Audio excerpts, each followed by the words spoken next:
Hoje a gente vai falar sobre controle e alteração da natureza. Eu sou Yair Alon e esse é o Zoar Diário.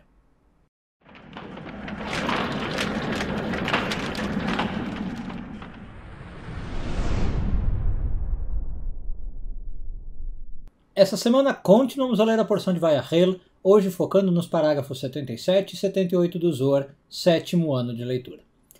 O Zoar dá exemplo de algumas vezes em que a natureza foi drasticamente alterada. Na verdade, ele cita dois exemplos.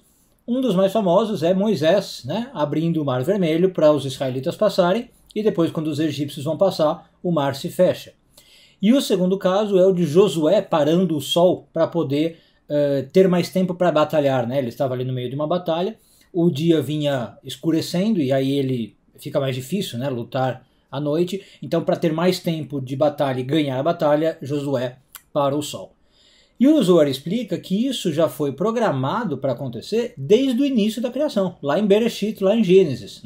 Quando Deus cria as águas, no primeiro capítulo de Gênesis, quando cria o sol, a lua e as estrelas, Deus já dá a ordem, em algum momento do futuro, para que essa água obedeça a Moisés, para que o sol obedeça a Josué. Então isso já está programado, digamos, na natureza da água, na natureza do sol.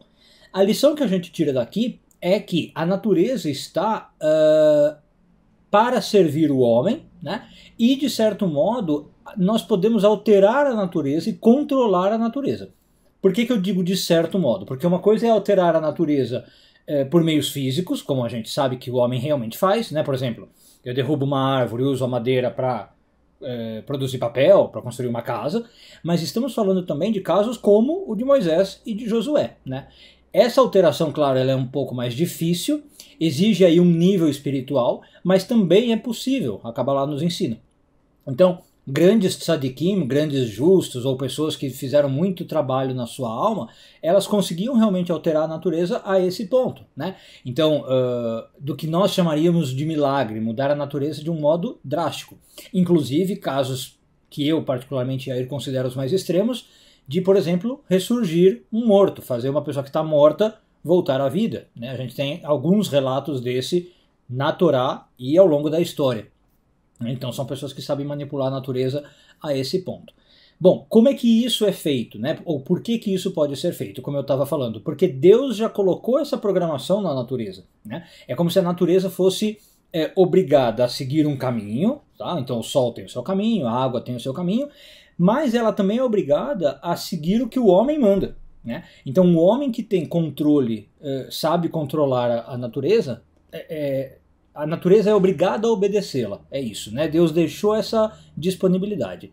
E como é que isso é feito? Segundo ponto, nós temos que nos transformar para mudar a natureza. Aliás, dá para fazer um jogo de palavras em português, Quando eu mudo a minha natureza interna, eu consigo mudar a natureza externa. Em que sentido? Quando eu me torno, como eu falei, uma pessoa mais elevada, mais espiritualizada, e consigo, por exemplo, ser senhor das minhas emoções, senhor dos meus pensamentos, eu estou mudando a minha natureza, eu estou adquirindo um grau de maestria e de controle sobre mim, mas isso reflete lá fora. Esse grau de maestria e controle me permite que eu também tenha maestria e controle sobre a natureza externa. Então por isso que eu falei que esse jogo de palavra, quando eu mudo a minha natureza interna, eu mudo a natureza externa. Quando eu controlo a minha natureza interna, eu também consigo controlar a natureza externa. Um bom dia a todos e tudo de bom.